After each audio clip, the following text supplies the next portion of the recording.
Yo, what's up mga idol? Ayan. For today's video ay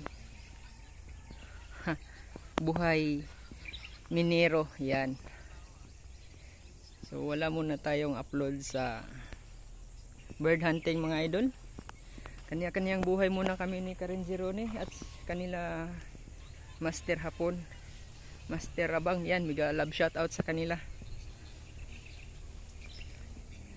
Ayan. So dito muna ako mga idol sa paghahanap ng pera. No, pareho lang mga idol. Putik. So yung trabaho namin sa pagmimina ay tawag dito banlas o payhad mga idol. Yan, nag-love shout out sa mga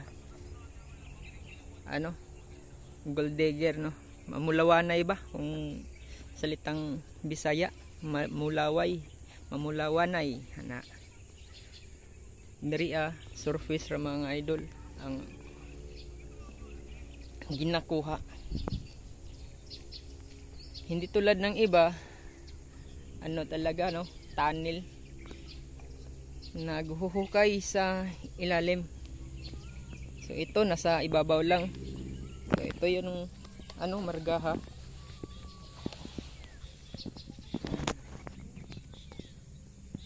Mga idol.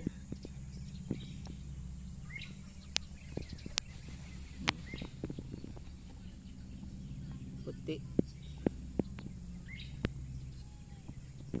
Parang buhangin sa dagat ba? So ako mga idol ay first time din sa trabahong ito. Ako yung first timer sa grupo. So ito tinatawag pala nila na tilingpan. So dito pinaprocess mga idol para makita yung bulawan o ginto dito. Tawag tilingpan. So ito mga idol, yan, surface, isang sandok lang ng pala. So kahit mga mga idol, pag dinidiinan pa yan, no, ng isang sandok ng pala, meron pa rin mga idol. So ganito kayaman yung taga rito sa ginto. Nasa ibabaw lang mga idol, surface lang talaga. Parang binabalatan lang ba. So para sa akin mga idol, hindi naman siya nakakasira ng kalikasan kasi hindi naman sila nagbubutas ba. Yan lang talaga sa ibabaw. So ako yung first time sa grupo at sumali ako mga idol. Kasi doon sa bukid, sa palayan, wala tayong doon mga idol kita, no, kasi sariling palayan lang yung tinatrabaho ko, magulang ko mga idol ba. So dito muna ako habang pinapatubo pa yung palay natin, yung punla sideline mga idol. So pwede naman ako dito mga idol magbantay sa nagtrabaho ba sa kanila, pero pinili ko sumali na lang para medyo malaki-laki yung kita natin sa kasi ito mga idol sa tita ko, kapatid ng aking papa. Ito na lupa, malaki to mga idol, malapad to, 7 hectares at kalahati, malapad pa hanggang sa dulo pa. Pinapunta ako dito mga idol para magbantay ba, pero sumali na lang ako para laki yung hati natin. Sulit yung pagbantay natin. Yan. So ganito pala mga idol buhay gold digger.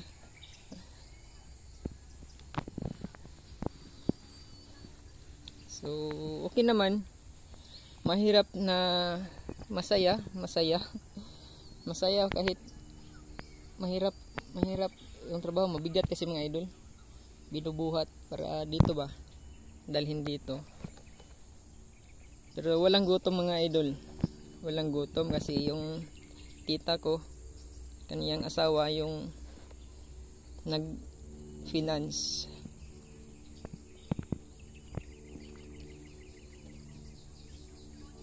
So wala pa pala yung mga kasama natin mga idol.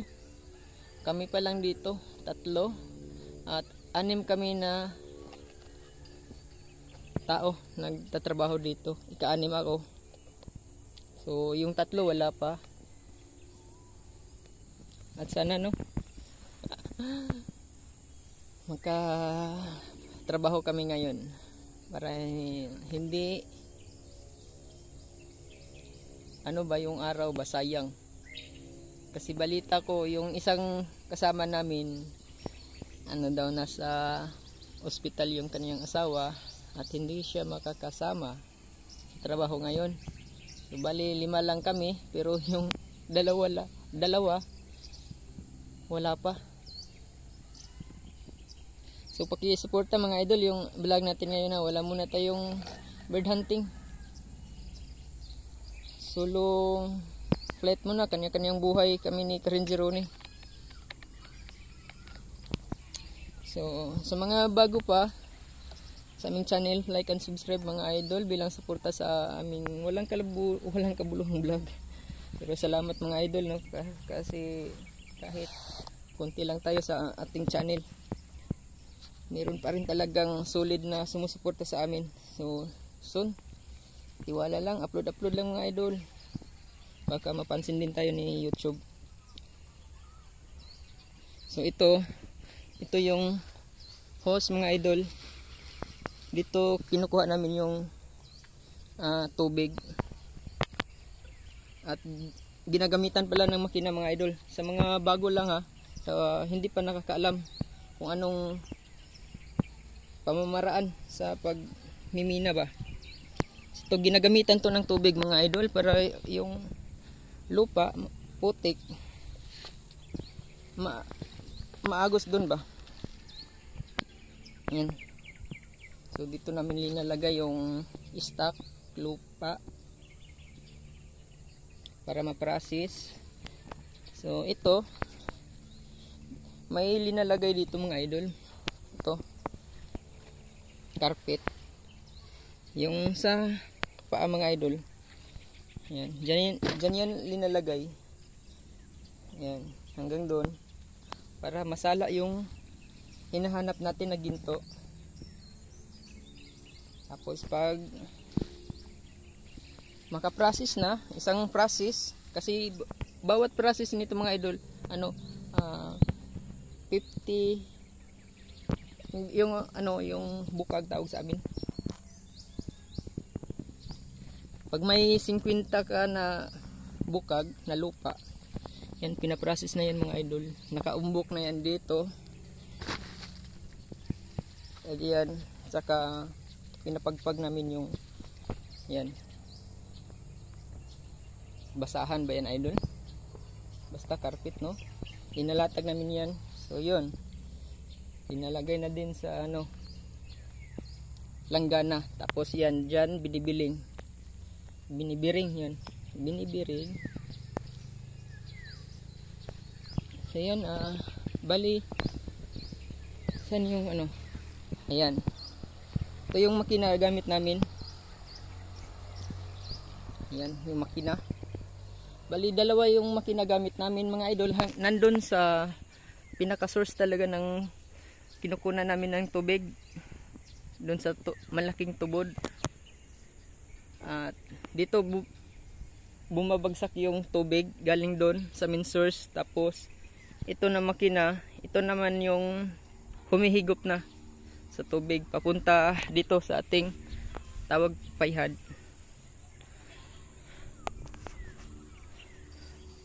So yun lang mga idol. Ito lang muna yung baon ko sa inyo. So kita-kits sa susunod na vlog sa tungkol sa maya ba. At sana pagpalain yung trabaho ko dito mga idol, no, makapag-ipon ako ng pira para yan makatulong na din sa magulang ba. So ikadalawang araw ko kahapon sa trabaho dito at nakapag-ipon tayo ng 2,000 mga idol at pinadala ko sa aking magulang kasi birthday ng mama ko ngayon December 4 at 50 years old na siya ngayong araw mga idol at pinadalhan ko siya ng konting pera. So, yan, malaking tulong na yun mga idol para sa magulang ba, no, may maihanda. At siyempre nagambagan kami magkakapatid. At sana suportahan ninyo mga idol yung vlog natin, no. At don't skip the ads mga idol bilang suporta sa amin. Yan, kasama ko mga idol. Si hindi pa.